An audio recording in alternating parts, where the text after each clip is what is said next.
जो सेवा में प्रमादी है, भगवत सेवा, गुरु सेवा, समाज सेवा, वो किसी मार्ग का पथिक नहीं है, किसी मार्ग का पथिक नहीं। बड़े बड़े महापुरुष जो ब्रह्मबोध हो गए या भगवत तत्व में स्थित हो गए, उनको भी इस भगवत स्वरूप समाज की सेवा करनी ही पड़े।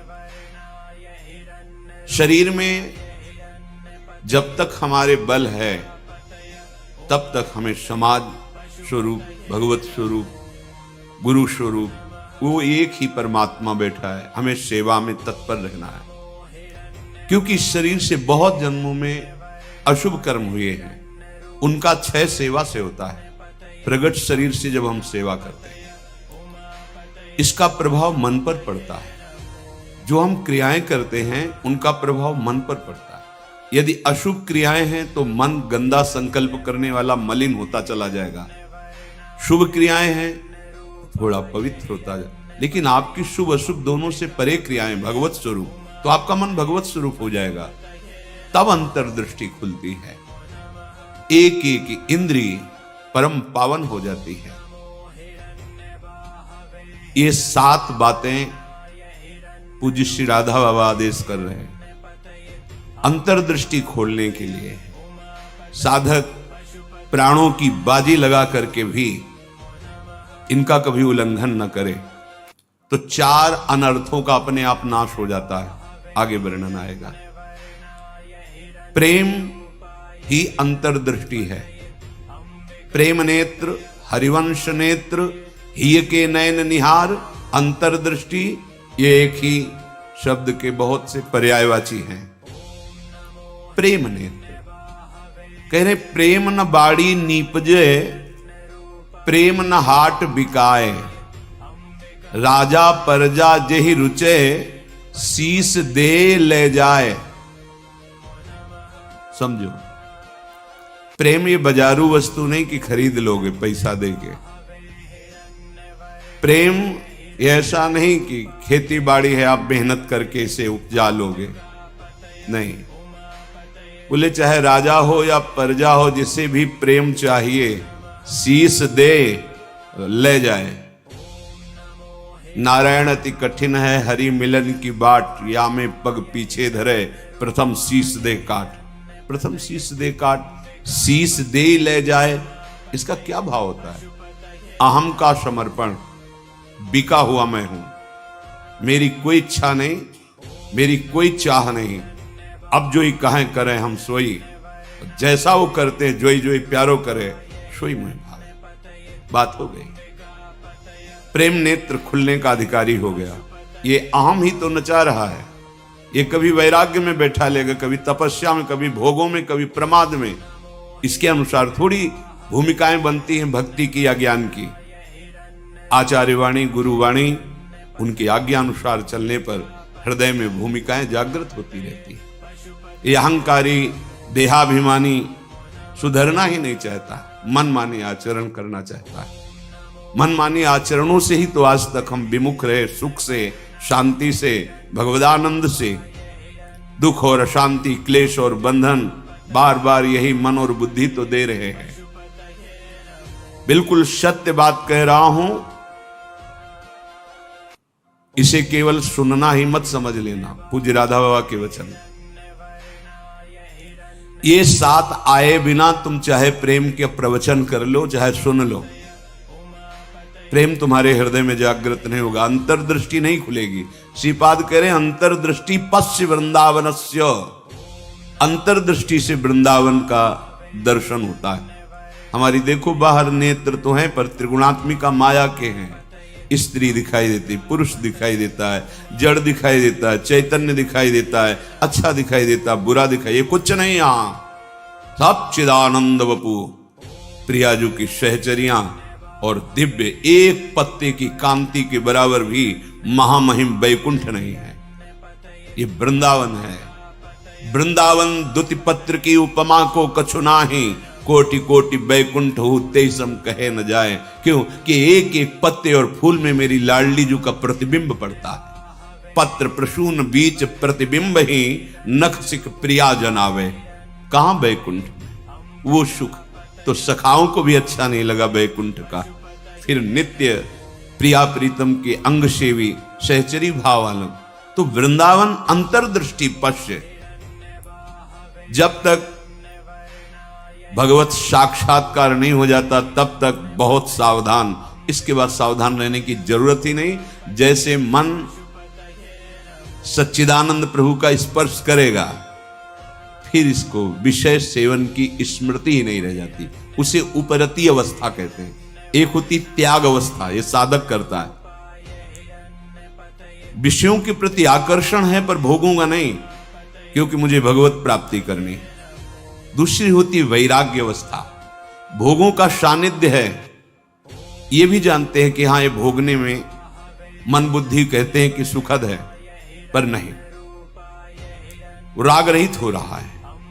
और एक स्थिति आती है कि भोग सामग्री सानिध्य है, ये भोगने वाली चीज, इसकी स्मृति खत्म। जैसे विष्ठा देख करके भोगने की खाने की इच्छा नहीं होगी, वमन देखकर खाने की इच्छा नहीं होगी। मलवत, वमनवत, विश्ववत, ऐसे यहां से लेके ब्रह्मलोक तक के भोगों का उसे त्याग हो जाता है, जिसे उपरति कहते हैं। भोग सामग्री है, भोगने की इच्छा ही नहीं है, ये बोध भी नहीं रहता कि ये भोगना चाहिए, क्योंकि अखंड स्मृति जागृत हो गई आराध्य देव की। पहला उपासक को शांत लक्षण धारण करना है।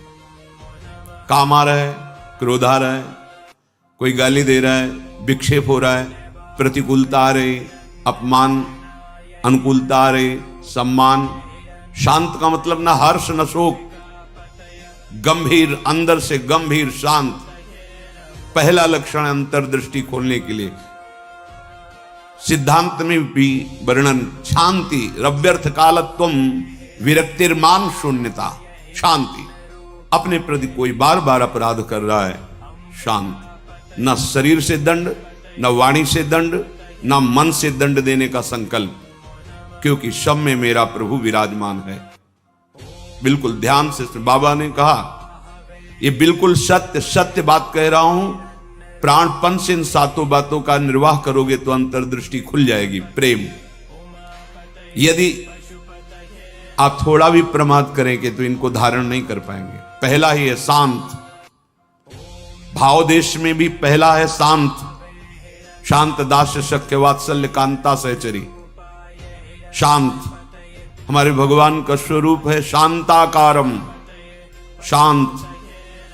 समझो, वाणी शांत, मन निसंकल्प, कोई चाह नहीं, स्थिति यहां पहुंचनी है। शांत का स्वरूप ये, न सोचते न कांक्षते, समः सर्वेषु भूतेषु मद भक्तिम लभते पराम। मेरी भक्ति का परम लाभ, पराभक्ति का स्वरूप ये। कोई चाह नहीं, कोई चिंता नहीं, कोई भय नहीं, कोई शोक नहीं, ब्रह्मभूता प्रसन्नात्मा, हर समय अखंड प्रसन्नता। देखो भक्त कैसा शांत होता है। परीक्षित जी महाराज गर्भ से ही भगवान के परम प्रिय भक्त हैं। भगवान ने गर्भ में ही रक्षा की। जब ये उत्तरा जी के गर्भ में थे, अश्वस्थामा ने ब्रह्मास्त्र संधान किया। कितनी बुद्धि बिगड़ गई थी। गर्भस्थ शिशु की हत्या सबसे बड़ा पाप होता है। भ्रूण हत्या, गर्भ हत्या, ये बहुत बड़े पापों में आता है। इतना बड़ा विद्वान क्रोध के वशीभूत होकर ब्रह्मास्त्र का संधान कि पांडवों का वंश ही विनाश कर देंगे। उत्तरा ने किसी अन्य का आश्रय नहीं लिया। जिसे द्रौपदी जी से चूक हुई, पतियों का आश्रय, सभा में बैठे हुए महापुरुषों का आश्रय, भुजाओं का आश्रय, दांत का, उत्तरा ने नहीं। जे ही देखा कि जाजुल्यमान ब्रह्मास्त्र गर्भ नष्ट करने के लिए आ रहा है, हाथ उठाया और तुरंत भगवान का हे करुणा निधान गोविंद, पूरा शब्द नहीं हुआ, भगवान गर्भ में ही प्रकाशित हो गए, आसपास गर्भ की रक्षा कर रहे हैं। परीक्षित जी गर्भ से ही भगवान के भक्त हैं। अधर्म का धन कोई भी हो बुद्धि भ्रष्ट कर देता है, बहुत इससे बचा जाता है। आप इससे समझिए अधर्म के धर्म का कितना प्रभाव होता है। जबरदस्ती बलात् राजाओं को जीत करके वैभव छीनना, यह स्वभाव था जरासंध का। संतों के मुख से सुना कि जब भीम के द्वारा भगवान ने जरासंध का वध कराया, सहदेव का तिलक किया, पर उसका वो मुकुट जिसमें बहुत से राजाओं की जीती हुई रत्न मणियां हीरे आदि थे, वो मिला के सबसे 20,000 तो कैद किए था। जैसे पशुओं की बलि देना हो, ऐसे वो बलि देने के लिए 20,000 राजाओं को। वही मुकुट एक दिन परीक्षित जी अपने मस्तक पर धारण किए। धारण करते ही शिकार खेलने का मन, चल पड़े शिकार। इतनी प्यास असह्य हो गई कि ऋषि आश्रम में गए। वो समाधिस्थ थे, अपने स्वरूप में स्थित थे। कोई है आश्रम में, मुझे बहुत प्यास लगी है। वहां तो समस्त इंद्रियां, मन, बुद्धि सब चेष्टा रहित है, भगवत स्वरूप में एकदम डूबे हुए, बाहर से शांत, कोई चेष्टाएं न सुना रही न दिखा रही, कोई इंद्री काम नहीं करेगी, क्योंकि सौम अवस्था को प्राप्त समाधिस्थ महापुरुष। पता नहीं कैसे ऐसी बुद्धि बदल गई इतने बड़े महाभागवत की, कि उपेक्षा करके बाहर निकले, देखा एक मरा हुआ सर्प पड़ा था, ऐसे धनुष की नोक से उठाया और ऋषि के गले में डाल दिया। महत अपराध है। साधु का उपहास या इस तरह की चेष्टाएं, उनको इसका भी पता नहीं चला, तो शांत अपने स्वरूप में स्थित है।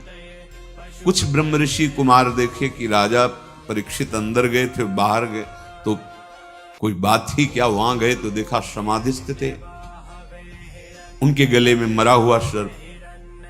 तो ऋषि कुमार दौड़ते हुए श्रृंगी ऋषि जहां स्नान कर रहे थे वहां गए और कहा, राजा परीक्षित ने बड़ा उपहास किया, आपके पिताश्री का एक मरा हुआ सर्प गले में डाल दिया।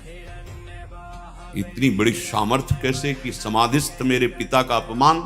तो क्या उन्होंने समझ लिया कि राजाओं के पास ही बल होता है, ब्रह्म ऋषियों के पास बल नहीं होता? नौ किशोर अवस्था है श्रृंगी ऋषि की, उसी जल से आचमन किया और कहा, आज मैं दिखाता हूं कि ब्रह्म ऋषियों का बल क्या होता है। इसने मरा हुआ सर्प मेरे पिता के गले में डालकर एक ब्रह्म ऋषि का अपमान किया। मैं शाप देता हूं, आज के 7वें दिन तक्षक सर्प इसे डसेगा और कोई त्रिभुवन में नहीं बचा पाएगा। ऐसा ही है। और दौड़ करके आए और पिता के गले में लगे। जब वो बहुत देर लिपट के रोए से, तो धीरे धीरे वृत्ति बाहर आई। क्या हुआ, क्यों रो रहे हो? उनका, ये परीक्षित आए हुए थे और आपके गले में मरा हुआ सर्प डाला, आपका अपमान किया। नहीं, देखो इसमें क्या अपमान होता है? गलती तो हमसे हुई, राजा भगवान का स्वरूप होता है। वो आए थे आश्रम में, अर्घपाद आदि देते, उनको जल पिलाते, उनकी सेवा करते, वो हमारे संपूर्ण प्रजा का शासन करते हैं, सेवा करते हैं, रक्षा करते हैं। हमसे गलती हो गई, रोना नहीं चाहिए। तब किसी ऋषि कुमार ने कहा, ये रोए ही नहीं है, इन्होंने शाप भी दे दिया है। नहीं, निरपराध राजा को शाप कैसे दे दिया? क्या शाप? 7 दिन में तक्षक काटे। गजब कर दिया तुमने। अरे हमसे पूछ तो लेते। अभी ब्रह्म वाक्य हैं, इतने बड़े ब्रह्म ऋषि, वो भी नहीं काट सकते। अपने शिष्यों को भेजा जाओ और परीक्षित को सूचना दे दो, कोई उपाय कर लो अपने परम कल्याण का। 7 दिन में तक्षक सर्प आएगा और डसेगा। जे ही जाके वहां परीक्षित ने मुकुट उतार के ये क्या मेरे से, ये क्या हो गया? मुझे दंड मिलना चाहिए। बहुत पश्चाताप करें, ऐसा उपहास कैसे कर दिया, ऐसा अपराध कैसे कर दिया। इतने में वो शिष्य पहुंचे और कहा, महाराज आपने जो गले में सर्प डाला, बालक होने के कारण श्रृंगी ऋषि ने आपको शाप दे दिया है। निश्चित आपको 7वें दिन महाभयंकर विषधारी तक्षक आएगा और डसेगा, आपको कोई नहीं बचा सकता। आप उपाय कर लीजिए भगवत प्राप्ति का। बहुत हृदय शीतल हुआ। वर्णन है, एकदम हृदय में शीतलता हुई, प्रायश्चित हो गया।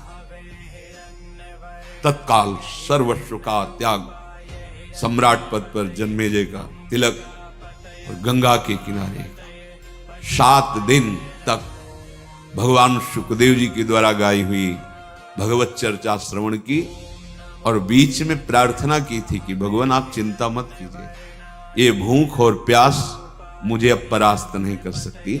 जिस प्यास से पीड़ित होकर के हमने गले में सर्प डाला था, आज उसी प्यास को मैं पराजित कर रहा हूं आपके श्रीमुख से सुने हुए भगवत वचन।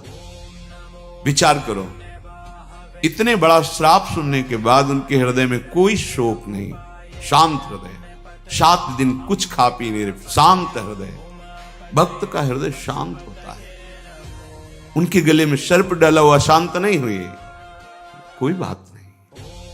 अगर हम भगवत दर्शन करना चाहते हैं, महासुख में निमग्न होना चाहते हैं, दुख मिटाना चाहते हैं, तो शांत होना स्वभाव में लाए। अशांत स्वभाव नहीं। अशांत से कुता सुखम। अशांति अगर हृदय में होगी तो बहुत पाप बन जाएंगे, कड़ुआ बोलोगे, गंदे आचरण बन जाएंगे, हिंसा आदि दोष भी उत्पन्न हो सकते हैं। इसलिए पहला अंतर्दृष्टि खोलने के लिए शांत, हमारा भाव भी पहला शांत भाव। ये मार्ग का पथिक भी शांत मार्ग का पथिक है। शांत शब्द को पकड़ो, अशांति अंदर से है, दबा लो। नाम जब कर रहे हो ये सब मिट जाएगी। बाहर से तुम्हें पहले शांति लानी, बाहर की क्रियाओं में किसी भी तरह से किसी द्वंद्व में तुम्हें अशांत नहीं होना है। वो तभी हो सकता है जब आप लक्ष्य बना लियो भगवत प्राप्ति, तभी सह सकते हो, कोई बात नहीं। भगवान इसकी बुद्धि में बैठ करके हमारे को सहनशीलता सिखा रहे हैं, इसीलिए निंदा कर रहा है, अपमान कर रहा है, अवहेलना कर रहा है। भगवान के द्वारा प्रेरित है या कोई कर्म हमारा क्षय हो रहा है, शांत। दूसरा है आराध्य देव के भजन के सिवा कोई भी एक क्षण व्यर्थ न जाने पावे। अव्यर्थ कालत्वम, कबहू काल वृथा नहीं जाए। सेवक जी महाराज पकड़ो, अंतर्दृष्टि प्राप्त महापुरुष ही जीवन मुक्त कहा जाता है। पकड़ो, कोई भी क्षण भजन के बिना न जाए। शरीर से सेवा हो रही और अंदर ही अंदर नाम जब चल रहा है, प्रभु के लीला रस से भरे हुए पद गुनगुना। कितना सहज सरल भगवदानंद प्रदान करने का हमें साधन मिल गया गुरु कृपा से। सेवक शरण सदा रहे, अनत नहीं विश्राम। कह वाणी हरिवंश की, कह हरिवंश ही नाम। या तो नाम मंत्र चल रहा है और या वाणी जी गुनगुना रहे हैं। एक क्षण भी न जाए। देखो, प्रयास करो। गुरु कृपा बल में ऐसी सामर्थ्य है, अहंकार में नहीं। एक क्षण भी भजन के बिना ना जाए, अंतर्दृष्टि तभी खुलेगी। तीसरा, ये विश्वास कर लो, संसार के किसी भी भोग में सुख नहीं है। कभी तुम्हें तृप्ति नहीं मिल सकती, क्योंकि है ही नहीं। ये भूत के लड्डू हैं, चाहे जितना खा लो पेट नहीं भरेगा, और ना खाओ तो ललचाते रहो। इसलिए तुम्हारा ललचाना ना हो, नाम जप करो। ये विश्वास करो महापुरुषों के वचनों से, भोगों में सुख नहीं है। कितना भोगोगे? महाराज ययाति ने अपने शरीर से तो यौवन अवस्था का भोग किया ही, अपने पुत्र की यौवन अवस्था लेकर फिर भी तृप्ति नहीं हुई। तब उन्होंने कहा, संपूर्ण संसार के ये सब भोग भगवत विमुख व्यक्ति एक को दे दिए जाएं तो भी वो तृप्त नहीं हो सकता, क्योंकि नहीं है। कल किसी ने प्रश्न किया था, ऐसा ऐसा हमने सैकड़ों ऐसा ऐसा सब किया, तो हमने कहा ईमानदारी से बताना, वृंदावन में बैठे हो, क्या तुम्हारी तृप्ति हुई, क्या सुख हुआ? तो चिल्ला के रो के बोला, नहीं नहीं हुई। विनिश्चितम बदामि तेना अन्यथा वचांस। गोस्वामी जी के, मैं झूठ नहीं बोल रहा, सत्य कह रहा हूं। हरिम भजन्ति, बिना भजन के तुम्हारे इंद्रियां, तुम्हारा मन, तुम्हारा हृदय शीतल हो ही नहीं सकता, विश्राम पा ही नहीं सकता। ये जलाती रहेंगी कामनाएं, तृष्णा, वासनाएं। इसलिए पहले समझ लो, गुरुजनों के वचन मान लेने से निकल जाओगे। अगर अनुभव करने की चले भोग राज्य में, तो तो आज तक कोई ऐसा नहीं हुआ कि स्वयं लौट पाया हो। हमारी आपकी तो बात जाने दो, बड़े बड़े महापुरुषों में।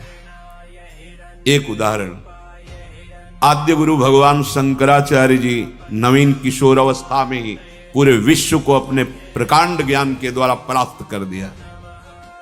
जब तीर्थराज प्रयाग पहुंचे, पूरे सन्यासियों का साथ में दल होता, मंडली होती, आगे भगवान शंकर साक्षात शंकराचार्यम, शंकरम शंकराचार्यम, ज्ञान का विशुद्ध स्वरूप, तेजों में दृष्टि पड़ते ही चरणों में झुक जाए ऐसा तेज। मंडन मिश्र नाम के एक बड़े विद्वान थे। भगवान शंकराचार्य जी ने उनसे कहा, सत्य को स्वीकार करो या तर्क। उन्होंने तर्क स्वीकार किया, पर ज्ञान समुद्र भगवान शंकर से कौन जीत सकता है, परास्त कर दिया। उनकी पत्नी बहुत विवेकवान बुद्धिमान थी, आई और प्रणाम किया और कहा, प्रभु आप संपूर्ण विजय अभी नहीं प्राप्त किए, अर्धांग तो अभी बचा हुआ मैं भी हूं, मेरे प्रश्न का उत्तर दे दो, तब हम दोनों परास्त माने जाएंगे। अभी तो आधे अंग को परास्त किया, आधा मैं हूं। बात सत्य है। बोलो, रति में स्त्री को सुख मिलता है या पुरुष को प्रधान सुख? अधिक सुख किसको मिलता है? बहुत प्रवीण थी, जानती थी, बाल योगी है, अनुभव शून्य। अगर ये कुछ बोलते हैं तो आपका अनुभव है ऐसा? क्योंकि सत्य विषय का तो अनुभव है, असत चेष्टाएं तो की ही नहीं, तो कैसे इनको अनुभव होगा? तो चुप हो जाएंगे। पूछा, मुस्कुरा दिए भगवान शंकराचार्य, समय चाहिए इसके लिए। हाँ देती हूं। एकांत हुए अपने सब संतों को लेकर और गुफा में कहा कि मैं शरीर छोड़ रहा हूं, ये सन्यासी शरीर है, महायोगी थे, मैं इसका अनुभव करके उसको बताऊंगा। आप हमारे शरीर को गुप्त रखना और ऐसी ऐसी पद्धति से सुरक्षित रखना, प्रकाशित ना होने पावे कि यह शरीर यहां है। ध्यान के द्वारा देखा कि एक राजा का शरीर छूटा है, अपना शरीर छोड़ा उस और वहां सौ रख करके विलाप हो रहा था। अचानक हरकत आ गई शरीर में, प्रवेश कर गए आद्य गुरु भगवान शंकराचार्य। इसके पहले अपने शिष्यों को बता गए थे, मैं वहां उस शरीर में प्रवेश कर रहा हूं और भगवान हरि की माया बड़ी प्रचंड है, कहीं ऐसा ना हो कि उस वैभव सुख में राजी हो जाए। तो एक मोह मुद्गल स्तोत्र की रचना करके दे दी थी, ये आके सभा में सुनाना तो ये सब ठीक हो जाएगा। आद्य गुरु भगवान शंकराचार्य ज्ञान समुद्र, वो कह रहे हैं कि कहीं ऐसे वैभव में, राज वैभव में बुद्धि राजी ना हो जाए, इसलिए मोह मुद्गल स्तोत्र, भज गोविंदम गोविंदम भज मूढ़मते, पूरा स्तोत्र है, ये सुनाना के राज दरबार में। जे ही हरकत हुई शरीर में, तो अब तो महान खुशी, नहीं राजा जीवित हो गए, बड़ा आनंद उत्सव मनाया गया। अब शरीर तो राजा का, लेकिन अंदर योगी, महायोगी, लौकिक चेष्टाओं का बिल्कुल ज्ञान नहीं। रानी बहुत बुद्धिमान थी, समझ गई कि राजा तो पधार गए हैं, इनके शरीर में किसी योगी का आवेश हुआ है। कोई योगी तो क्या, हमारे राजा ही तो है ना। उसने गुप्तचरों को आदेश किया, कहीं भी किसी योगी का शरीर दिखाई दे तो उसको तत्काल नष्ट कर दिया जाए। पहले ही भगवान शंकराचार्य जी ने गुप्त रख लिया था, बता दिया था सुरक्षित रखना। सारी चेष्टाएं उनको सिखाई रानी ने। वास्तविक काफी समय हो गया, शिष्य इंतजार करते रहे, भगवान शंकराचार्य जी वापस ही नहीं हुए। ये मोह मुद्गल स्तोत्र जाके कहा तो बस गा करके वो बाहर निकले। भगवान शंकराचार्य जी अंतर्धान, तो राजा का शरीर फिर ऐसे आके फिर बताया। तो भोगों में और योग में दोनों के अनुभव करके बड़े बड़े महापुरुषों ने देखा, केवल भ्रम, कहीं कोई सुख नहीं। हम महापुरुषों के वचनों को माने, अनुभव करने के लिए ना चले। अनुभव करने के लिए जब गए तो आद्य गुरु भगवान शंकराचार्य भी अपने शिष्यों को मोह मुद्गल प्रहार करके मोह का नाश करना, क्योंकि उस शरीर में जाने पर हो सकता है मोह बद्ध कर, ये भगवान की प्रचंड माया है। तो गुरु वचनों को मान लो, शास्त्र वचनों को मान लो। अनुभव करने गए तो फिर फंस जाओगे। वो तो समर्थ भगवान है, लीला करके दिखा रहे हैं। अपने इतनी सामर्थ्य नहीं कि भोगों का अनुभव करके फिर उनका त्याग करके भगवत मार्ग में चले। जब भगवान शिव मोहिनी रूप को हृदय से लगाया, फिर आवेश हटा माया का, तब भगवान हरि ने कहा कि प्रभु केवल आप ही हैं कि मेरी माया का आकर्षण, फिर अपने स्वरूप में स्थित हो गए। दूसरा इस सृष्टि में नहीं है, सृष्टि में नहीं। ऐसी प्रचंड माया भगवान की है। इसलिए पूज्य राधा बाबा कह रहे उपासक, तीसरा नंबर है, समस्त भोगों में कोई सुख नहीं है, ये मान लो। केवल शरीर यात्रा के लिए या अपनी धर्म पूर्ति के लिए आप गृहस्थ में हैं, तो धर्म पूर्ति के लिए, संतानोत्पत्ति के लिए वो आज्ञा शास्त्र की है, वो निष्पाप क्रिया है, वो आपको आगे बढ़ाएगी। भगवत मार्ग के पथिक को जितने से काम चल जाए कम से कम, उतना शास्त्र सम्मत भोगों को स्वीकार करके आराधना में बढ़ना है। शास्त्र सम्मत, तस्मात् शास्त्रम प्रमाणम ते। पहली बात तो भोगों में सुख है ही नहीं, ये बैठा लो। जितने से प्राण पोषण उतना अन्न डाल लिया, जितने से शरीर ढक जाए उतना वस्त्र धारण कर लिया। निरंतर निरंतर शांत और निरंतर, एक क्षण का अंतर न पड़े ऐसा भजन, और भोगों में सुख बिल्कुल नहीं है ऐसा।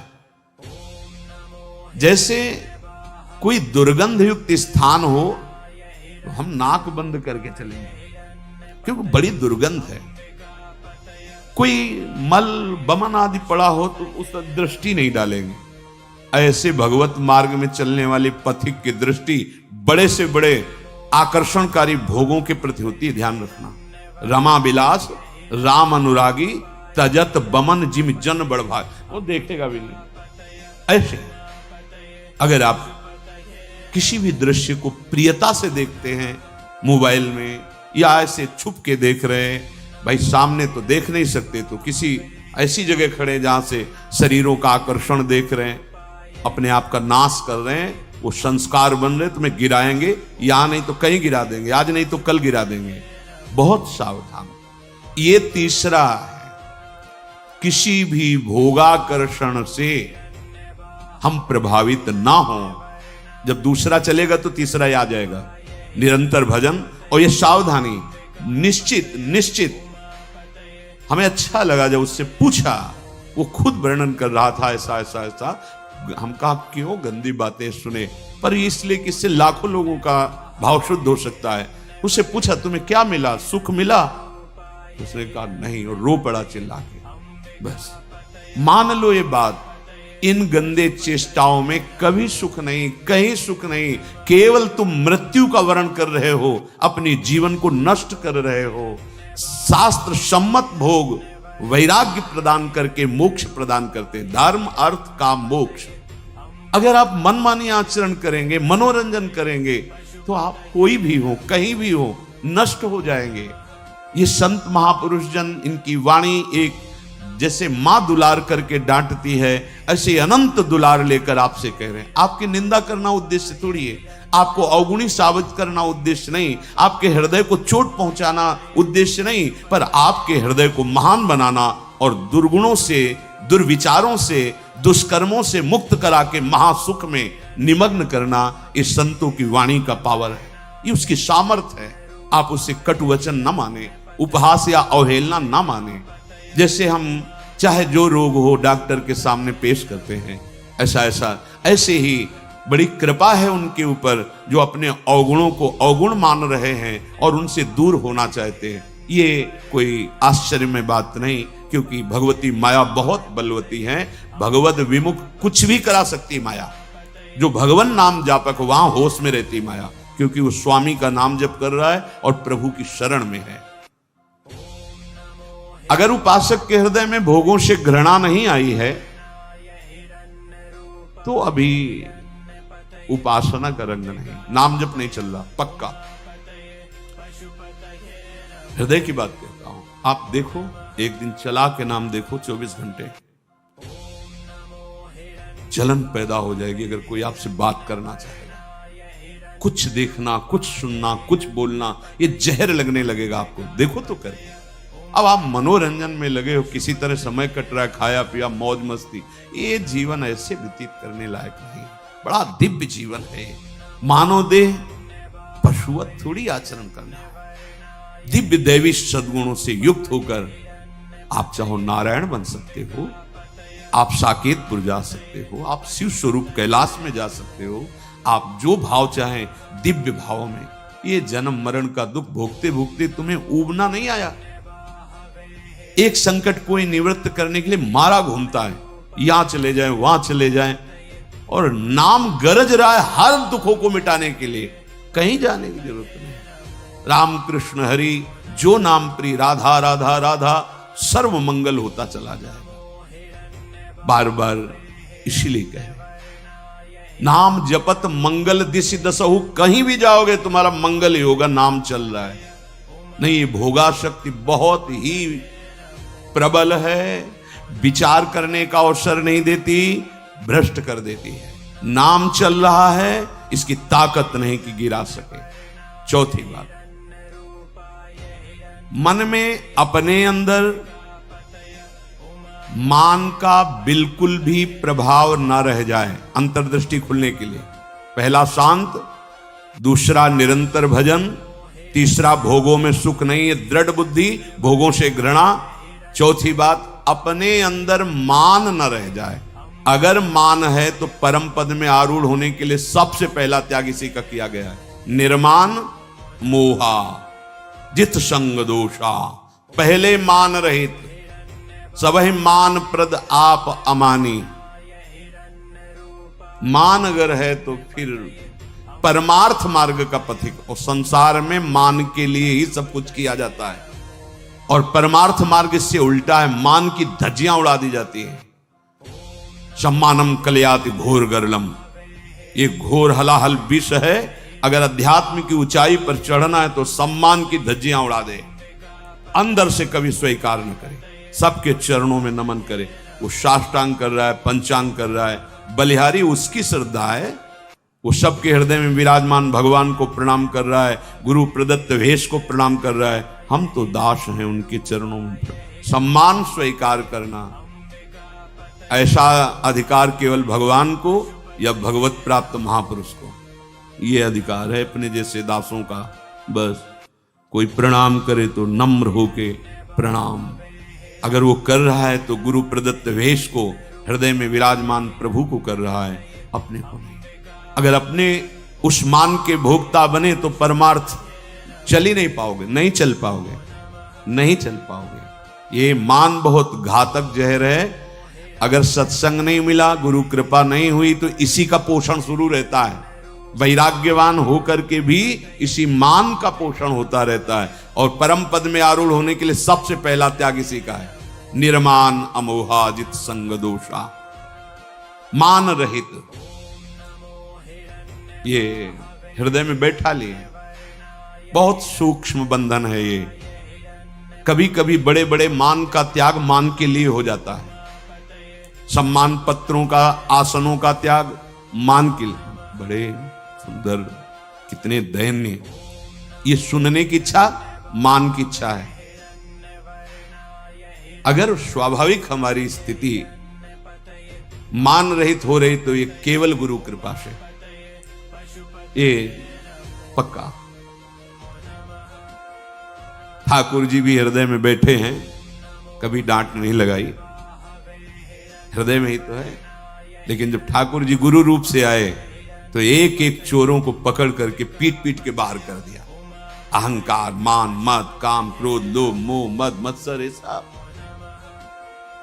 और टिको ना, आज्ञा पे टिको, गुरुजनों की आज्ञा पर, वाणी पर टिको, सब ठीक है। ये जिम्मेवारी प्रभु की बन जाती है। योगक्षेमम वहाम्यहम्, अप्राप्त को प्राप्ति कराना और प्राप्त की रक्षा करना। आप अनन्यस चिंतयन्तो माम, अनन्य होकर केवल चिंतन करो, संभाल लेंगे। मान को स्वीकार मत करो, मान को स्वीकार मत। शरीर स्वस्थ है, कोई प्रणाम कर रहा है, आप भी प्रणाम करो, उसकी श्रद्धा है। बहुत लोग प्रणाम करें तो कहां तक करोगे? हृदय से सबको प्रणाम किया और अपनी स्वीकृति नहीं की कि हमें प्रणाम हो रहा है। नहीं नहीं, देहाभिमान पुनः पुष्ट होने लगेगा। बहुत सूक्ष्म है।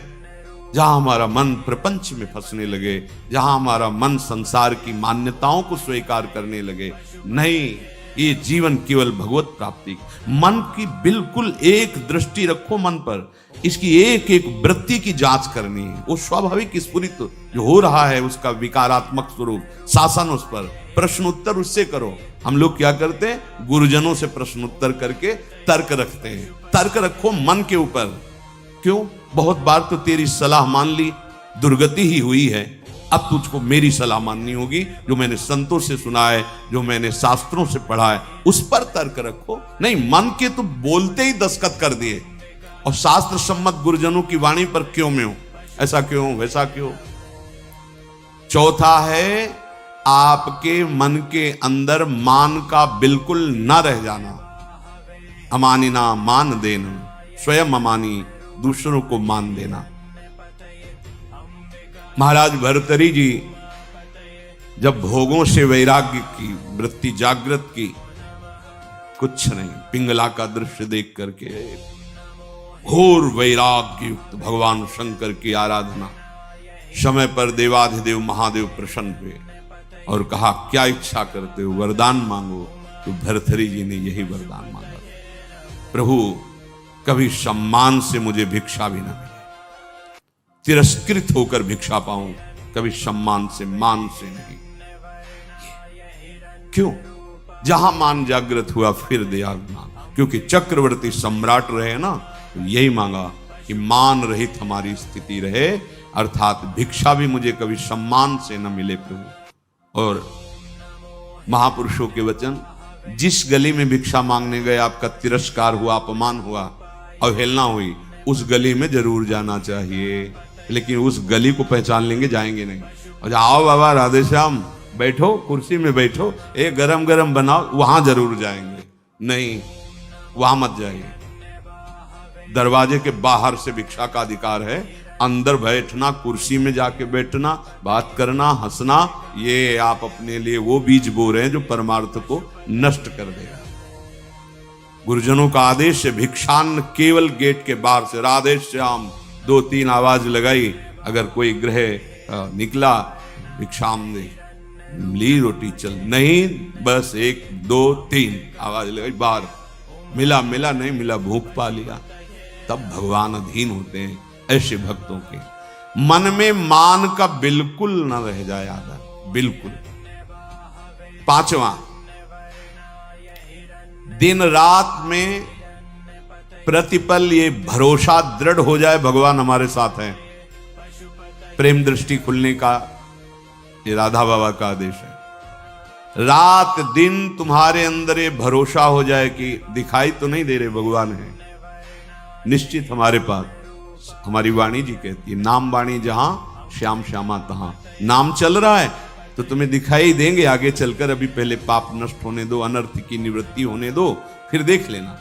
पर तुम्हें ये विश्वास करना है आज सुन के, हर समय भगवान हमारे पास है, हमारे आराध्य देव हमारे पास हैं, हमारे पास हैं, और निश्चित वो मुझे मिलेंगे। 5वां है, निश्चित मुझे मिलेंगे, वो हमारे आसपास ही हैं, वो हमें देख रहे हैं। विश्वास करो, हमारे आराध्य देव आसपास हैं, मुझे देख रहे हैं, और मैं उन्हें जरूर देखूंगा, अर्थात निश्चित भगवत साक्षात्कार होगा। 6,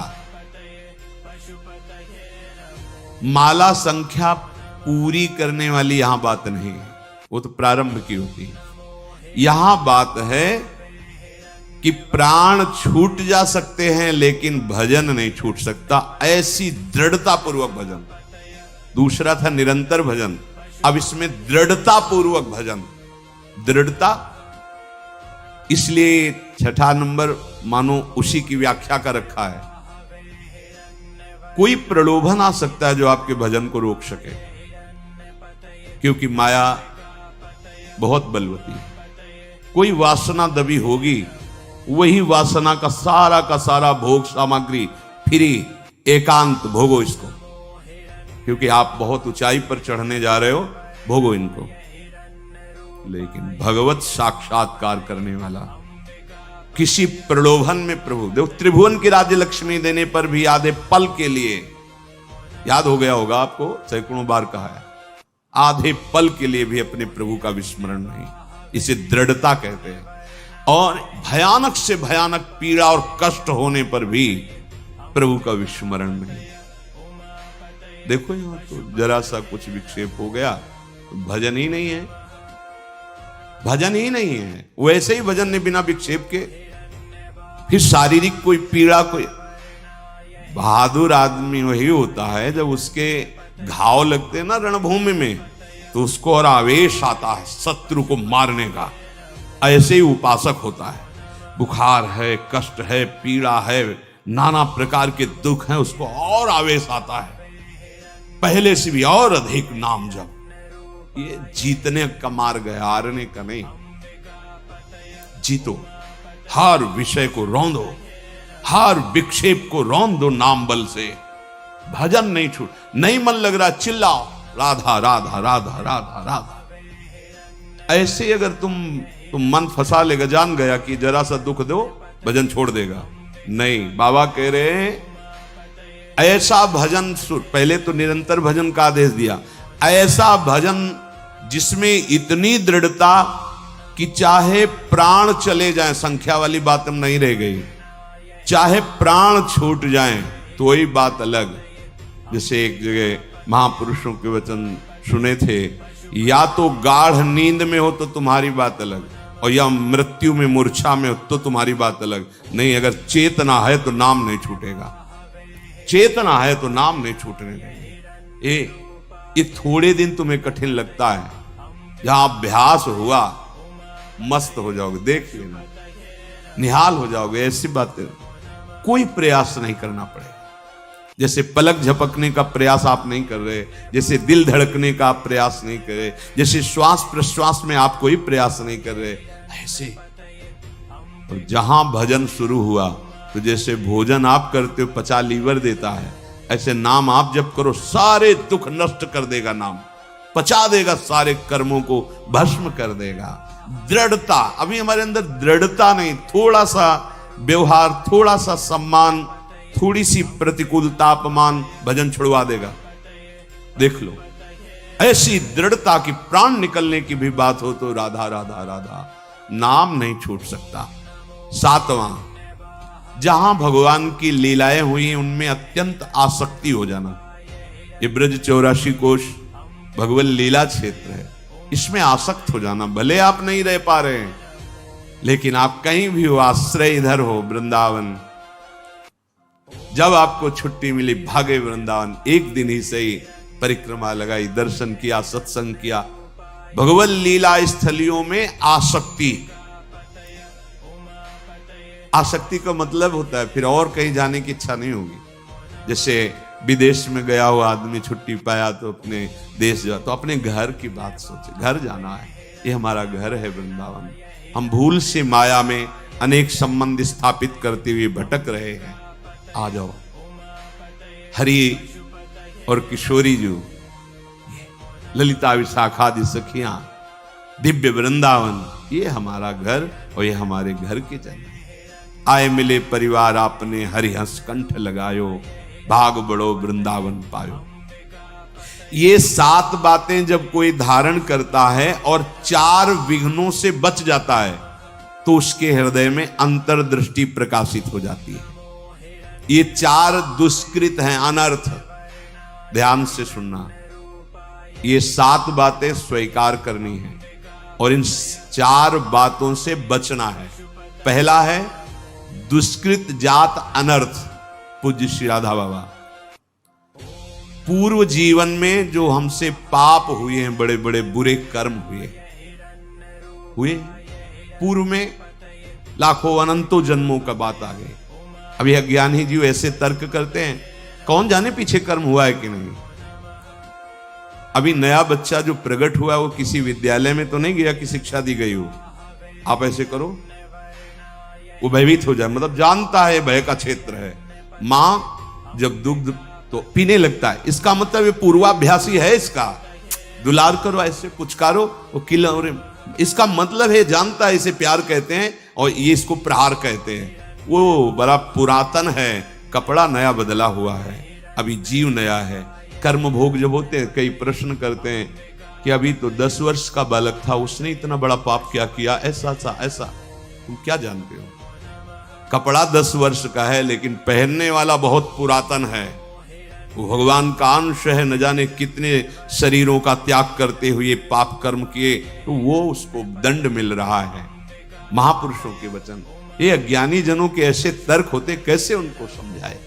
कह रहे हैं कि जो तुमने पूर्व जीवनों में पाप कर्म किए हैं, अब तुम भजन में लग रहे हो, तुम्हारा अंतिम जन्म का निर्णय है कि मैं भगवत प्राप्त हो जाऊं, अब वहां से हिसाब फटाफट होगा। वो संस्कार मन पे आएंगे, तन पे आएंगे, शांत नाम जप बढ़ाते जाओ। जो भोग जितना, वो बहुत कम करके भोगवा रहे हैं भगवान, बहुत कम करके। अगर तुम्हें अपने सारे कर्मों का भोग भोगना पड़े तो हजारों करोड़ों जन्म बार बार लो और बार बार भोगो, तो भी निपटना मुश्किल हो जाएगा, इतना स्टॉक है। अब इसी जन्म में थोड़ा थोड़ा करके भुगा करके अपने पास बुला लेते हैं। अत्यंत कृपा है। जो भी दुष्कृत जात अनर्थ तुम्हारे जीवन में आएगा, 2 प्रकार से, एक दंड रूप से आएगा और एक आएगा पाप कर्म कराने की प्रेरणा रूप से। ध्यान दीजिए, एक को तो भोग लेना है, दंड को। दूसरा आएगा मन में बैठ करके पाप कर्म कराने की प्रेरणा देगा, पाप कर्म कराने की सुविधा देगा। अगर दूसरे को भोग लिया तो आगे फिर योनि बनने का, किसी योनि में जाने का आपने हिसाब तैयार कर लिया। समझ लीजिए, धर्म पूर्वक भोग स्वीकार की आज्ञा है। अधर्म पूर्वक जो हमारे कृत्य हुए हैं, वो 2 प्रकार का प्रभाव डालेंगे। पूज्य श्री राधा बाबा कह रहे, एक तो ये दंड रूप से, जैसे कोई रोग आ जाना, कोई अपमानित कर रहा है, कोई निंदा कर रहा है, आदि आदि, बड़ा तिरस्कार हो रहा, शांत तुम्हारे पाप नष्ट हो रहे। एक आता है मन में, ये अंतर का है, इतनी गंदी वासना और उसी वासना के अनुसार सुविधा, वही भोग तुम्हें मिलेगा जो तुम्हारे अंदर वासना बढ़ी हुई है। बिल्कुल नहीं, अगर त्रुटि कर दी गए, ये भारी अनर्थ पैदा कर दे। प्रायः चलन चलन सब कोई कहे, बिरला पहुंचे कोई, एक कंचन एक कामनी दुर्लभ घाटी दोए। बहुत सावधान। ये बार बार आपको भजन करते समय बुरे कर्मों की स्फुरणा बुराई की तरफ घसीटेगी। 1 मिनट के लिए इससे छोड़ दो, बस नाम जप साधन सब, चलो 1 मिनट बस वो स्फुरणा स्वरूप संसार की। बड़ा गजब है, 1 मिनट के लिए भी इसे चैन नहीं है। जरा सा छूट पाई, भागा संसार में, कोई न कोई पूर्व देखे हुए दृश्य, सोची हुई बातें सामने लगे। इसको अवसर, तभी इसलिए दृढ़ता पूर्वक भजन, पूरा ध्यान रहे इस पहले अनर्थ से हटने के लिए। अगर हमें शारीरिक कोई दुख मिल रहा है, बाहरी व्यवहारिक दुख मिल रहा है, मुझे भगवान से प्रश्न नहीं करना, वो सर्वज्ञ हैं। उन्होंने जानबूझ करके हमारे कर्मों का नाश करने के लिए ये विधान रचा है। मस्ती में भोग लो। आप कहोगे दुख मस्ती, हाँ, मस्ती तो उसी को कहते हैं जो निंदा अपमान तिरस्कार और दुख को सह के निकल जाए, उसे मस्ती कहते हैं। मूर्खता को मस्ती थोड़ी कहते हैं कि आप मदिरा पिए हो, दंडता कर रहे हो, पापाचरण, बोले बहुत मौज और मस्ती है, ये बहुत हिसाब गहरा पड़ेगा, सह नहीं पाओगे। मस्ती तो उसी को कहते हैं। भारी से भारी अपमान तिरस्कार दुख सह गए और निकल गए, भगवत मार्ग में आगे बढ़ गए, बलिहारी उस चरणों की, उस महात्मा की, उस साधक की जो ऐसे, उसे मस्त कहते हैं।